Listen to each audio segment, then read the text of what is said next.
My dear brothers and sisters, today we shall study translation use of may। प्रिय भैया बहनों, आज के वीडियो में हम सभी ट्रांसलेशन पढ़ेंगे यूज ऑफ मे। तो देखेंगे मे का प्रयोग कहाँ कहाँ होता है। मे का अर्थ होता है सकना। मे का प्रयोग पॉसिबिलिटी संभावना के लिए होता है, परमिशन अनुमति के लिए होता है और विश इच्छा प्रकट करने के लिए मे का प्रयोग होता है। इन तीनों अर्थों में मे का यूज होता है। तो अफर्मेटिव सेंटेंसेस का ट्रांसलेशन बनाना हम सीखेंगे। इसका रूल यहाँ पर लिखा गया है। सब्जेक्ट मे या माइट, वर्ब का फर्स्ट रूप ऑब्जेक्ट अदर, पॉसिबिलिटी। सबसे पहले इन तीनों में सबसे पहले हम समझेंगे संभावना। संभावना वाले वाक्य किस प्रकार से वाक्य आते हैं इसको समझेंगे। जैसे संभावना हम प्रकट कर सकते हैं वाक्य में, वह आज आ सकता है।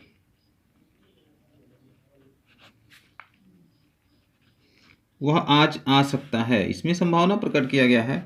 तो क्या होगा, ही मे इसमें माइट का भी यूज हो सकता है।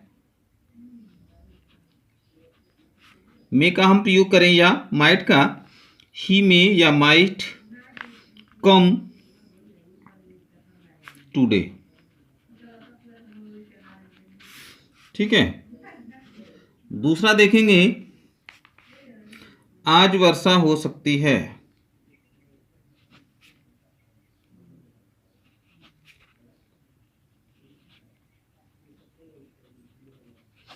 आज वर्षा हो सकती है।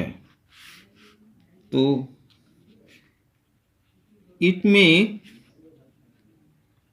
Rain today.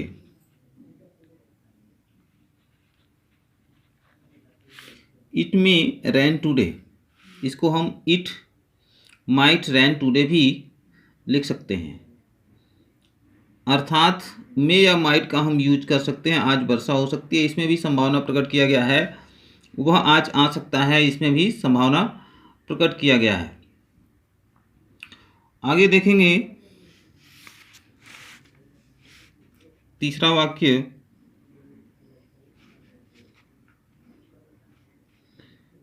वह इस वर्ष उत्तीर्ण हो सकता है। वह इस वर्ष उत्तीर्ण हो सकता है। वह इस वर्ष उत्तीर्ण हो सकता है। तो क्या होगा, ही मे या माइट भी हम लिख सकते हैं। He may pass this year.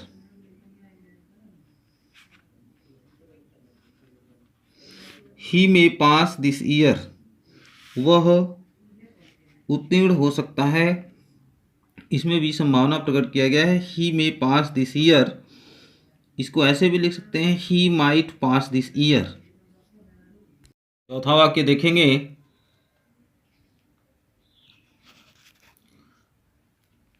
शायद बस आ जाए। शायद बस आ जाए, इसमें देखेंगे संभावना है। इसमें शायद बस आ जाए, इसका अर्थ यह है कि बस आ सकती है। तो इसको हम लिखेंगे, बस में या माइट का यूज भी हम कर सकते हैं। बस में माइट कम। अब हमको समझना है पास्ट टेंस में। तो पास्ट टेंस में में और माइट का यूज किस प्रकार से होता है पास्ट टेंस में, इसको समझते हैं। तो पास्ट में आप देखेंगे, जैसे वाक्य के लास्ट में आता है पहचान के रूप में सकता था, सकता था, सकती थी, सकते थे। इस प्रकार का पहचान वाक्य के लास्ट में आता है और इसमें हम किसका यूज करते हैं? इसमें हमको यूज करना है मे हैव या मे हैव या माइट हैव, और इसके साथ हमको वर्ब का थर्ड रूप लिखना है। जैसे वाक्य के अंत में आ जाए सकता था, सकती थी, सकते थे, तो हम किसका यूज करेंगे? मे हैव या माइट हैव और वर्ब का थर्ड रूप लिखेंगे। अब एग्जाम्पल के माध्यम से समझेंगे। 4 वाक्य हुआ है, 5वां समझेंगे। वर्षा हो सकते थे, जैसे आ जाए वर्षा हो सकती थी। इसमें भी संभावना प्रकट किया गया है, लेकिन पास्ट टेंस में है। वर्षा हो सकती थी, तो यहां पर क्या हो जाएगा? इट मे हैव या might have, it may have या माइट हैव, और वर्षा होना का क्या होगा? Rained. It may have, might have, rained. वर्षा हो सकती थी, इसमें हमको वर्ब का थर्ड रूप यूज करना है। अब 6वां वाक्य देखेंगे। ओले पढ़ सकते हैं, ओले पढ़ सकते थे, ओले पढ़ सकते थे,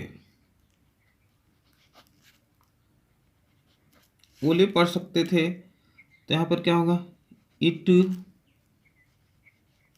मे हैव, इट मे हैव या might have, it may have या माइट हैव हेल्ड,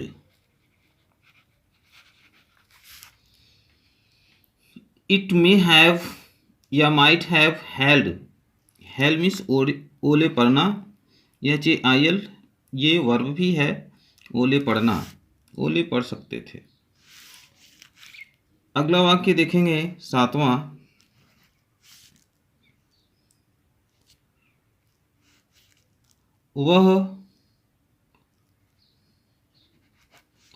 वह कल कानपुर से आ सकती थी,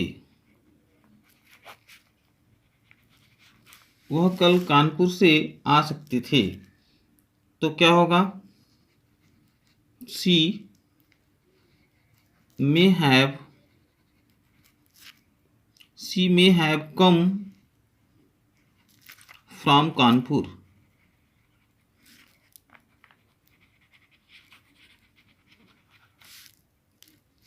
she may have come from Kanpur या she might have come from Kanpur.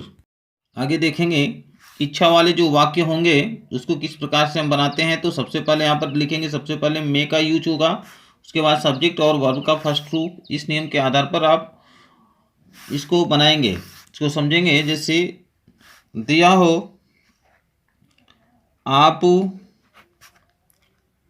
सफल हों,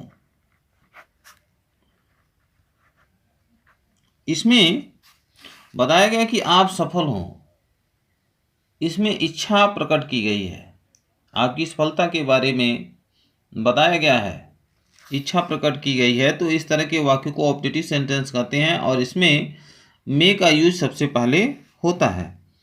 तो इसमें लिखेंगे may you succeed, may you succeed, इसमें संबोधन का चिन्ह यहाँ पर देते हैं लास्ट में। दूसरा वाक्य देखेंगे, ईश्वर आपको आशीर्वाद दें। ईश्वर आपको आशीर्वाद दें। ईश्वर आपको आशीर्वाद दें। तो इसमें क्या होगा, सबसे पहले हम मे का यूज करेंगे। May God bless you. May God bless you.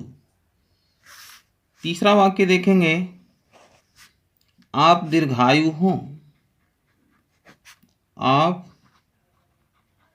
दीर्घायु हों।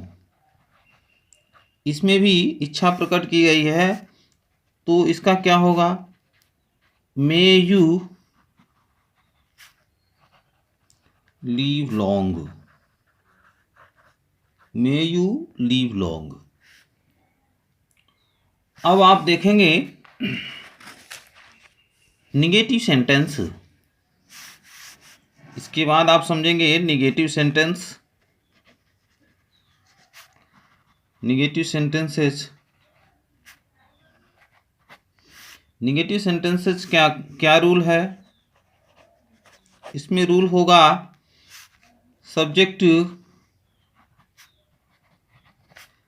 और प्लस मे नॉट या माइट नॉट और क्रिया का फर्स्ट रूप प्लस ऑब्जेक्ट प्लस अदर। इस नियम के आधार पर हम निगेटिव सेंटेंस का ट्रांसलेशन समझेंगे। एग्जाम्पल देखेंगे। पहला वाक्य,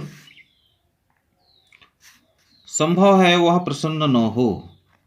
संभव है वह प्रसन्न न हो। इसमें भी संभावना प्रकट की गई है। इस तरह का वाक्य भी आ सकता है, संभव है वह प्रसन्न न हो। तो इसको हम लिखेंगे he may not be happy. He may not be happy. इसमें संभव की अंग्रेजी क्या बन गई, मे नॉट। मे का अर्थ हो गया संभव है, तो वह प्रसन्न न हो, संभव है वह प्रसन्न न हो। इसका हम ट्रांसलेशन बनाएंगे ही मे नॉट बी हैप्पी। दूसरा वाक्य देखेंगे, संभव है वह दुखी न हो। संभव है वह आज दुखी न हो। संभव है वह आज दुखी न हो। तो इसका कैसे बनाएंगे, संभव है तो इसमें भी संभावना प्रकट की गई है, तो इसको हम लिखेंगे he may not be sad today. तो इस तरह के निगेटिव सेंटेंस के वाक्य होते हैं जिसको हम आसानी से बना सकते हैं। इसमें मे नॉट का यूज किया गया है, इसकी जगह पर हम माइट नॉट का भी यूज कर सकते हैं। एक वाक्य और समझ लेते हैं। तीसरा वाक्य, राहुल आज यहाँ नहीं आ सकता था। राहुल आज यहाँ नहीं आ सकता था। नहीं आ सकता था। राहुल आज यहाँ नहीं आ सकता था। कैसे ट्रांसलेशन बनाएंगे, राहुल और लिखेंगे यहाँ पर मे नॉट हैव। इसमें पास्ट टेंस में आया है सकता था, तो इसमें हैव का यूज होना है। मे नॉट हैव या माइट नॉट हैव इसका यूज करेंगे। और इसमें वर्ब का थर्ड रूप लिखेंगे तो क्या होगा, कम। ही मे नॉट हैव कम, और यहाँ पर यहाँ का हो जाएगा हियर और today. Rahul may not have come here today. आगे देखेंगे परमिशन वाले अनुमति। परमिशन का अर्थ है अनुमति। अनुमति वाले वाक्य ज़्यादातर इंट्रोगेटिव सेंटेंस में आते हैं। तो इसमें हम कैसे बनाएंगे? मे सब्जेक्ट टू वर्ब का फर्स्ट टू ऑब्जेक्ट अदर। इस तरह का वाक्य व्यवहार में आप बहुत यूज करते हैं। एग्जाम्पल के माध्यम से आप समझेंगे। जैसे अनुमति ली जाती है कि क्या मैं अंदर आ सकता हूँ? क्या मैं अंदर आ सकता हूँ?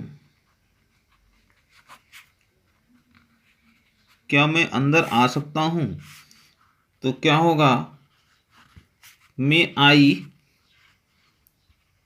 कम इन। क्या मैं अंदर आ सकता हूँ? दूसरा देखेंगे, क्या मैं यहाँ बैठ सकता हूँ? क्या मैं यहाँ बैठ सकता हूँ? कैसे बनेगा? सबसे पहले इसमें मे का यूज हम पहले करेंगे। May I sit here.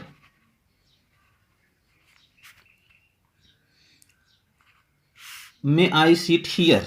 तीसरा वाक्य देखेंगे,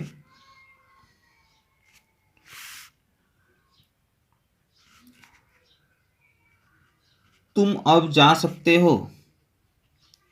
तुम अब जा सकते हो। तुम अब जा सकते हो। इसमें भी अनुमति दी गई है, तुम अब जा सकते हो। यू मे गो। तुम जा सकते हो now. You may go now. तुम अब जा सकते हो। तो प्रिय भाई बहनों, आज के वीडियो में आपको यूज ऑफ मे बताया गया है। जो मे का प्रयोग 3 अर्थों में होता है। परमिशन, विश हो या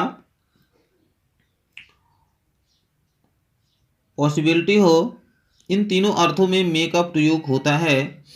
और इस वीडियो में आपको मे का यूज बताया गया। आशा है कि आप निश्चित रूप से समझ गए होंगे और इससे संबंधित होमवर्क